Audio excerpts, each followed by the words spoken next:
Hello, everybody. Welcome. Just getting ready for day 2 of the CSU Summit. Super excited. I'll be running track A today. Zach will be running track B. Feel free to look at the schedule.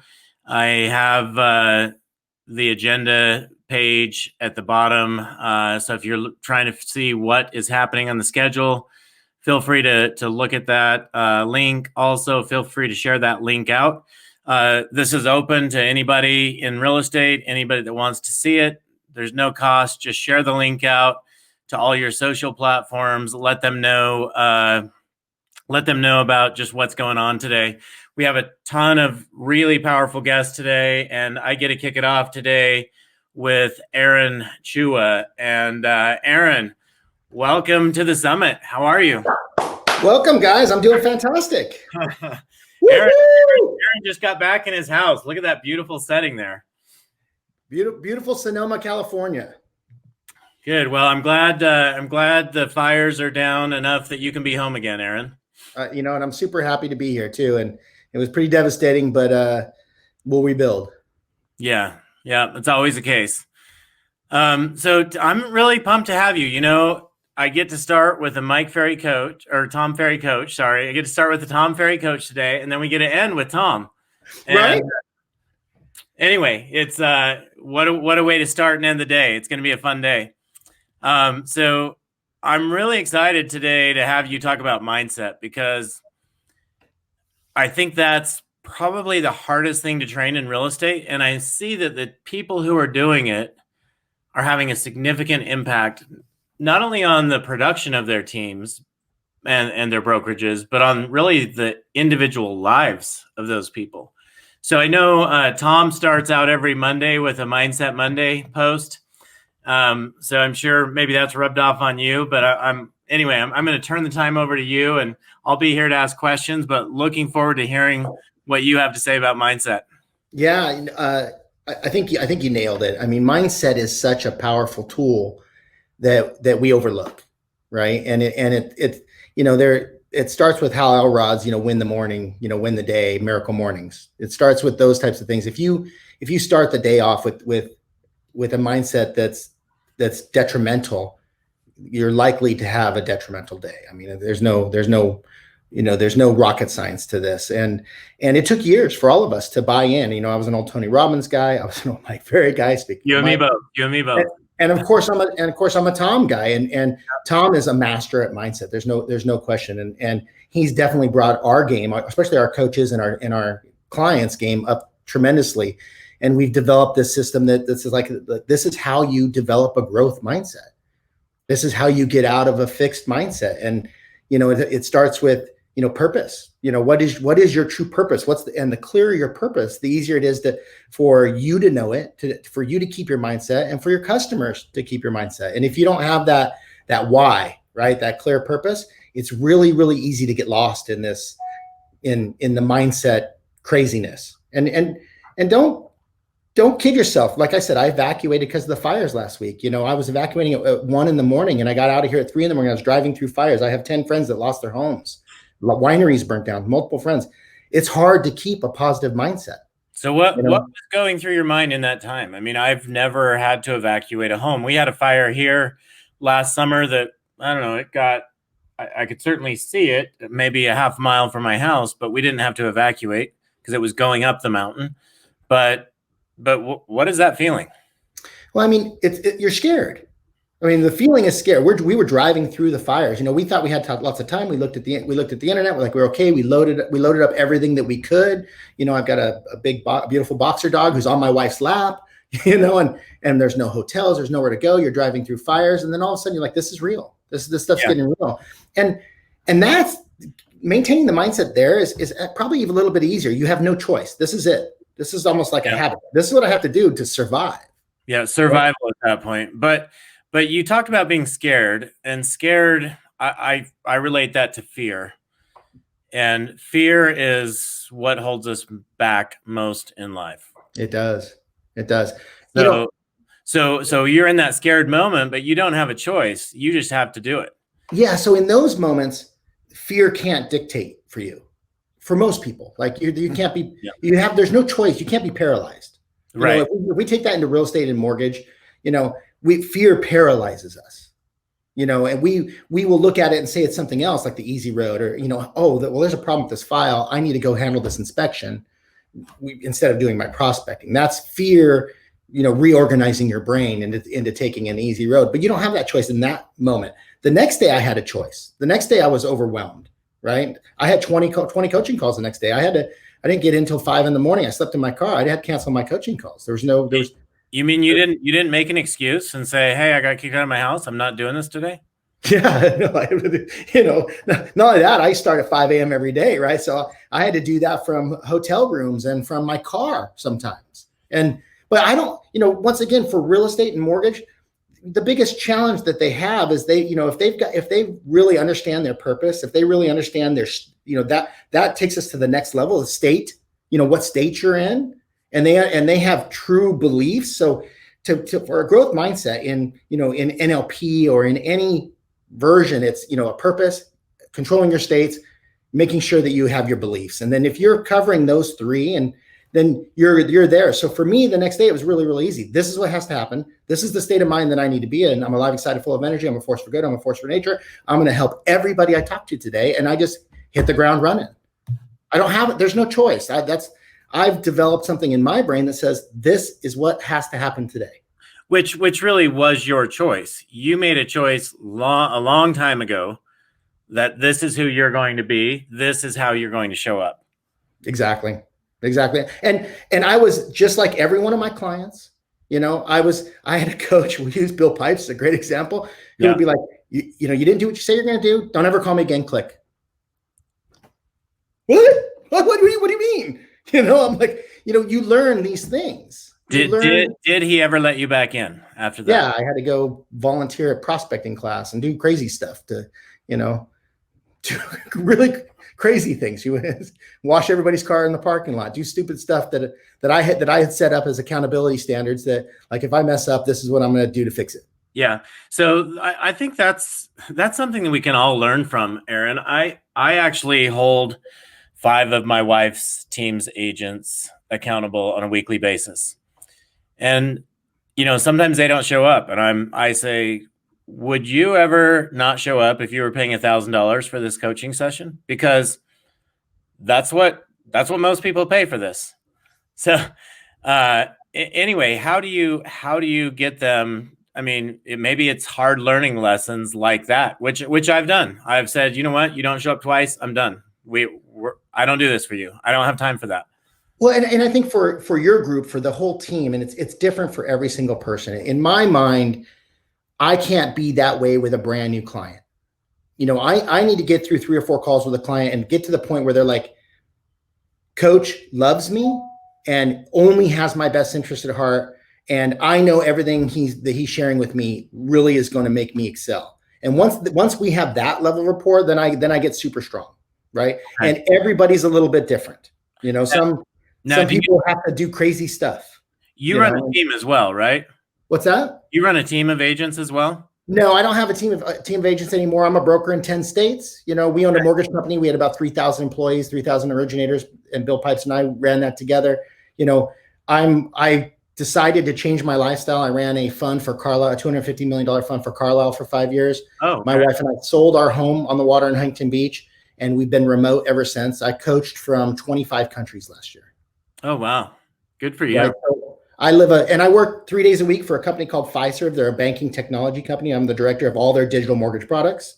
And I coach, about 60 people 2 days a week. Okay.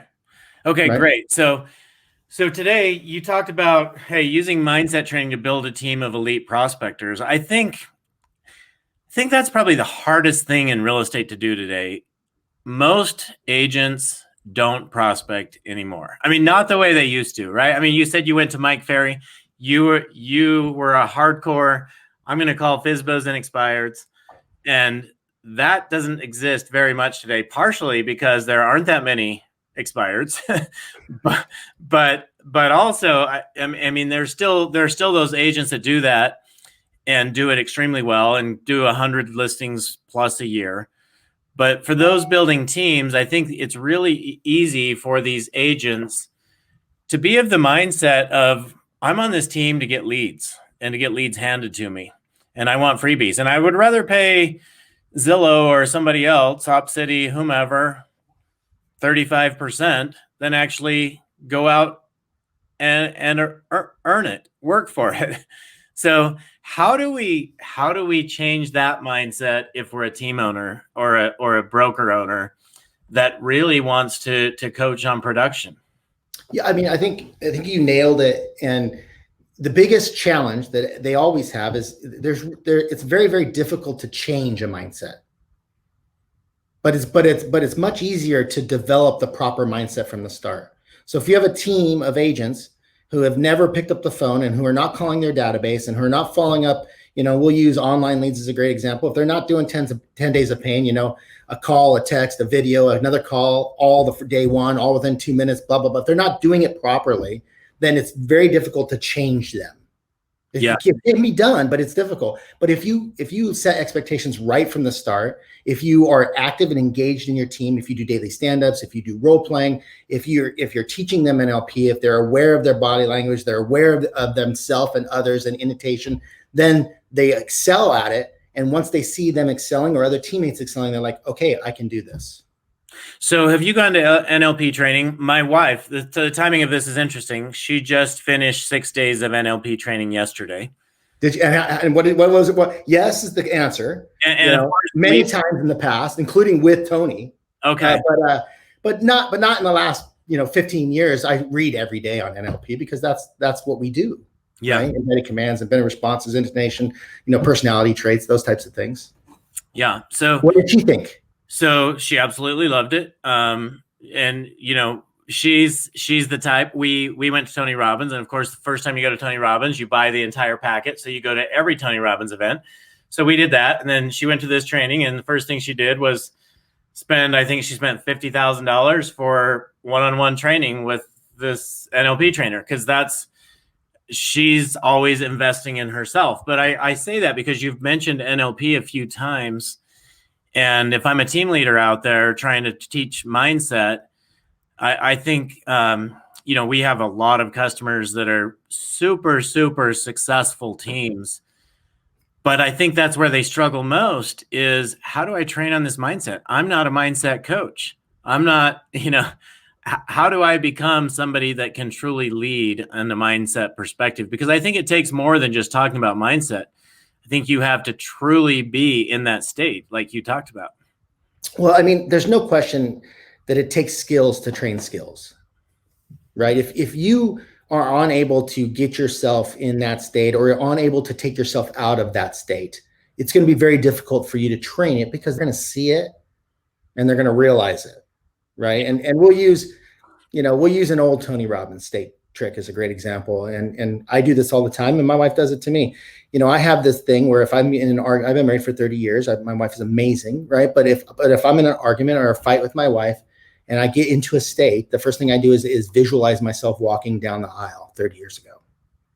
And instantly I'm out of that state. And now that has a tendency to anger her, because she's like, you just changed your state and that doesn't work because I want to fight. Right. But, and you see that with your team members where they get into a state like, I can't do this, I don't want to make my calls. And they're in this state of disbelief, right? Instead of assuming that they're in belief, or that instead of embracing their challenges, right? Instead of strengthening their skills, they go straight to disbelief, and they're in this state like, this doesn't work. A great example, these leads suck, right? Do you know how many times as a coach you hear these leads suck? And a great example is, I've got clients where they're both in the exact same market and they're both paying for Zillow in the exact same zip code, and one's converting at 11%, insane. Every time he hands Zillow $1, he gets $10 back, and the other one's telling me on the phone, these leads suck every day. Yep. I see that within a team. Just looking at my wife's team, she has 25 agents, and there are some people that love Op City leads, some people love Zillow leads, and they say they hate the other one. And it's like, great. Don't give them the leads that they don't like, because their mindset is they can't convert them. So they're not going to convert them no matter what. Or teach them and show them that they can, right? Or, which is harder. It's much easier to just cut them off, right? Oh yeah. Well, especially when you've got people converting on them successfully. You don't want to spend your money on people that don't believe in it. Yeah, you're paying. When it's $200 a lead, it becomes very quickly like this person's going. But even belief can be countered, with production. When they see others doing it, at some point, they have to either get out of their belief or they have to go.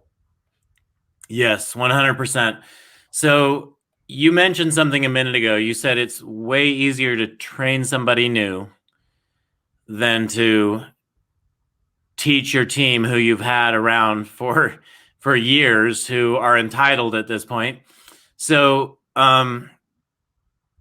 I met yesterday with Greg Harrelson. I don't know if you know Greg. 200 agents doing 3,800 transactions a year, and just runs a 3 brokerages like a team, does a phenomenal job.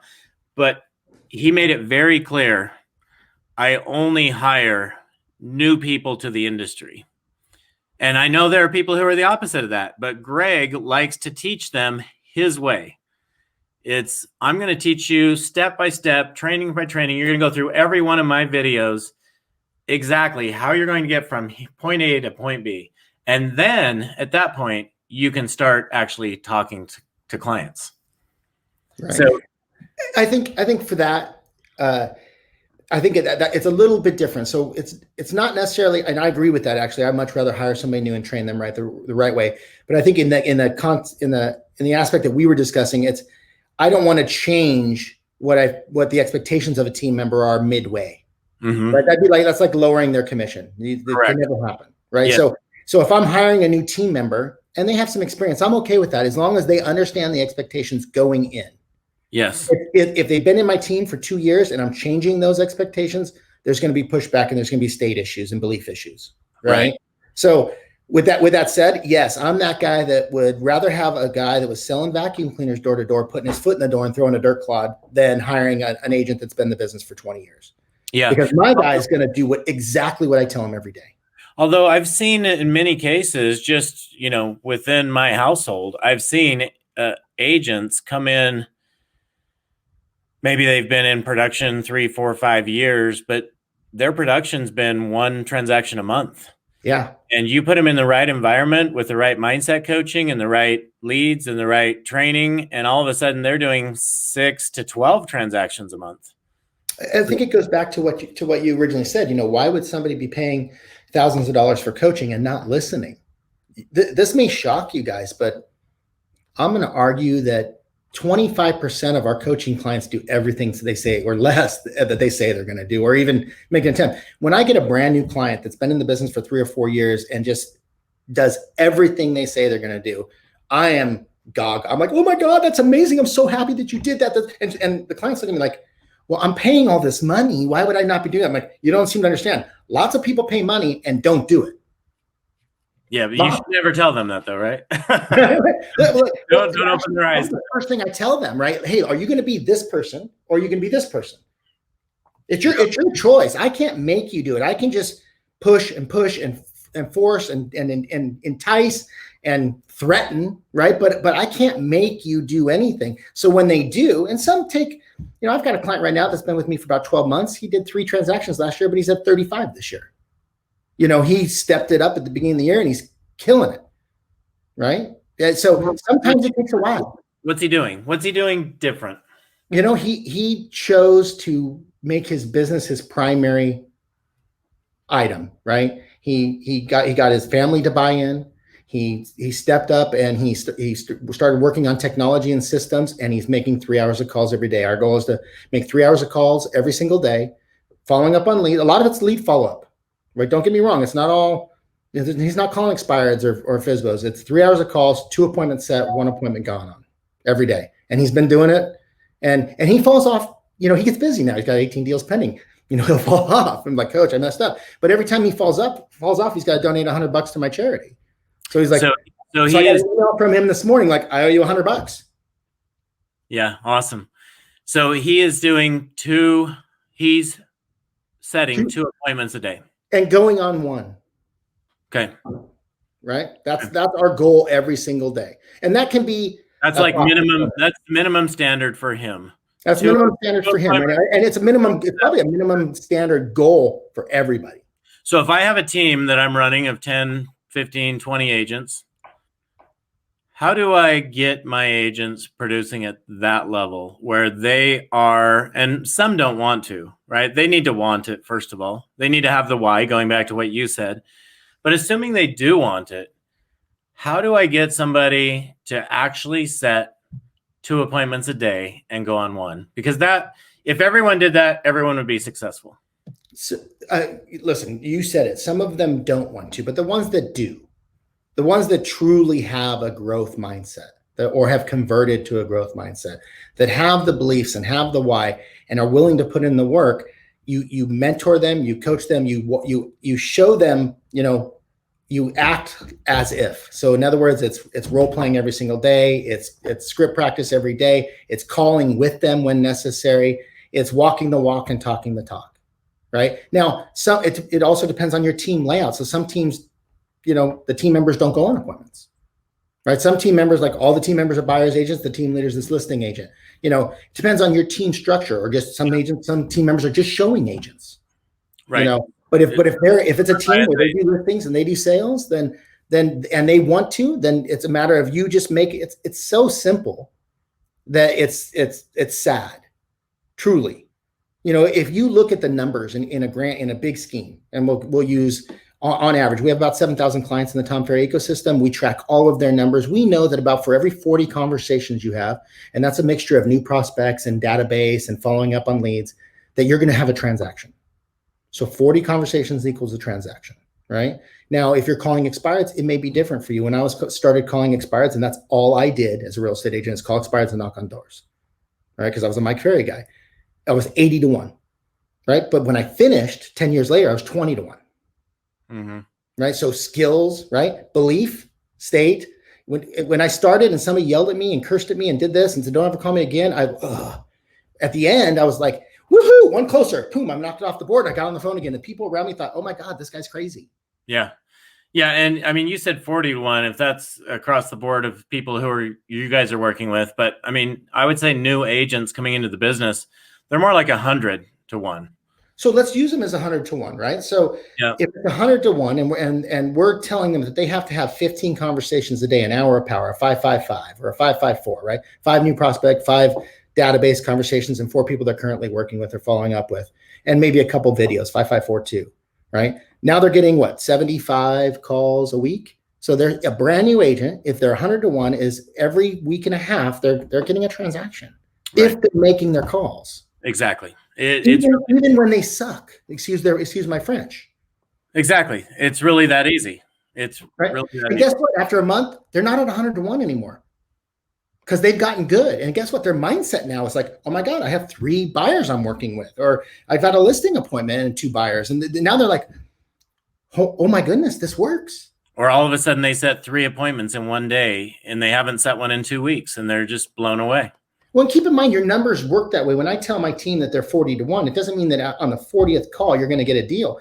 It may be the 120th call, and then you get 3 in a row, right? But your average is going to be, if you have the basics of skills, if you've memorized your scripts, if you've gone to, let's say, a sales edge, and I understand body language, and I understand tempo, and I understand personality traits a little bit, and I'm mirroring and matching a little bit, you're going to be at 40-1, because trust me, 40-1 is across all 5,000 core agents who are a lot of them are new.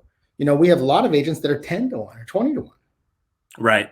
Exactly. The better they get at their scripts, the better they get at their questions, better they get at listening and asking the right questions, the lower that number becomes. You nailed it right there. See, they come in with this sell instead of trusted advisor, listen, ask questions, listen, to repeat back. Instead of what most new agents don't realize is the very first sell is themselves.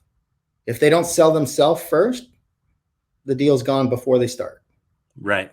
And then they come in thinking, I need to get an appointment, and they don't worry about selling themselves. The second sell is their family. and then hopefully they can take it from there. Right. Totally. So, Aaron, in the next 5 minutes that we have, like what are the most important things that leaders can be doing to teaching this? Because I think that's where the struggle is. It's, as a leader, I run a team. How do I teach this? What can I do on a daily basis to really make sure that I ingrain this into my 10 or 20 agents? Right. I think for leaders, it's back to the basics, right? The leader themselves has to understand a growth mindset and be able to teach it. And they can do that, online, super easy. They can go to Udemy and take an NLP class for $10. There's a lot of ways for them to really learn and do. They could go to Sales Edge and become really, really good. I mean, Bill Pipes is a master of NLP. It's 3 days of scripts and role playing back to back. It's bananas. I've done 5 Sales Edges in the last 3 or 4 years, and I'm pretty good at it, right? But I come out of there with something new every time, right? Now, where did you say they can go to get NLP training for $10? Udemy.com, Udemy.com. I mean, you can get anything at Udemy. Now, if it's not $10 today, wait a week, it will be. Okay. Right. It's one of those online course things, and there's a lot of amazing courses on there. They can do, Facebook marketing on there. They can do Google AdWords and pay-per-click. They can do, a ton on there, and there's value for very little cost, But they could also just do a basic search. There's, a basic search is going to give them everything, and if they practice it and they have a good common understanding of it, now they can teach it. Now, every morning we do a daily stand-up. We're going to do a little role play. What challenges you're going to have today? What can I help with? Okay, let's get on the phones together. And they can do that on Zoom, where everybody mutes themselves and everybody's making calls, and everybody holds up a little notepad like, I got an appointment. Everybody's like, yeah, great job, right? And because the team that works together like that is going to win. Yes. And there's pressure because everybody's on one call or everybody's in one office, and they have to do it. I don't feel like making my calls today. They've set standards, everybody's bought in, and they put it, and it's constantly training them. And these people will get better and better and better, and they're going to have success. There's no possible way for them to sit on the phones together as a team and make calls and not have success. Now, I only have one thing I would add there. Instead of holding up a piece of paper and saying, yeah, I got one, there should just be a big TV up in there, like what's behind me, and it just shows you have 3 appointments set, you have 2 appointments set, and you can have a buzzer go off, whatever. But in their office, if they don't have Sisu up, that's a huge mistake. I mean, obviously I'm here with you guys because I send all of my Sisu is a game changer for me as far as dashboards and teams and contests. It's amazing, right? But if they're all on Zoom in their house, some offices in California, like they can't even meet yet, so maybe the team leader has that in the background, right? And the team members are right there, but the team leader's like pointing at the thing because they're logging in and it's syncing with their Boomtown or their Sierra or whatever, and they're seeing it. That's amazing. Yeah, I'm glad you're using that. I'm glad that you are able to look into all of your clients and see their business real time. I'm sure we can pick up on that. Especially for me, because my primary thing was mortgage. That's why I was brought in Tom Ferry. So the fact that CC does both real estate and mortgage was amazing for me. So I was able to steer mortgage people there, which is, it's even, it's just as powerful, if not more. Awesome. Well, and we haven't really rolled that out officially. So sorry, guys. No, it's great. So wake up, kick ass, repeat. Obviously, Amy has a Tom Ferry coach, it looks like to me, maybe even Bill Pipes. And there it is. So anyway, thanks for the input there, Amy. Let's see. We're asking again which site. Let's see. That is udeny.com. Is that right? Udemy. EM is in Mary? Yeah, UDEM is in Mary Y.com. Okay. So that has been posted into the channel there. Thank you so much for joining us today. Aaron, it's been awesome. And I actually am going to go get some NLP training myself. I think you're going to love it, man. I think you'll love it. It's game changer for us. Yeah, absolutely. It's I've seen my wife has become just in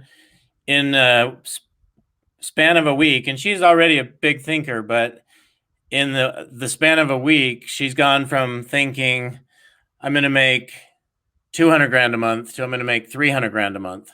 And so, I mean, it's fun to see just that kind of shift in that short a time frame. Think about that for a second. For everybody that's listening, I'm going to go from making 200 a month to 300 a month. That's most people come in that with that, like that's their goal for the year, right? And they don't realize that they can constantly be changing and adapting and getting bigger. Hey, thank you so much for inviting me. Truly appreciate it. Thanks to the whole team, Frank, Brian, Zach, everybody. I love you guys, and I'm super excited to watch the rest of the day. All right, Aaron, thank you so much for joining. Have an amazing day. Okay, thanks, guys. Goodbye. Bye.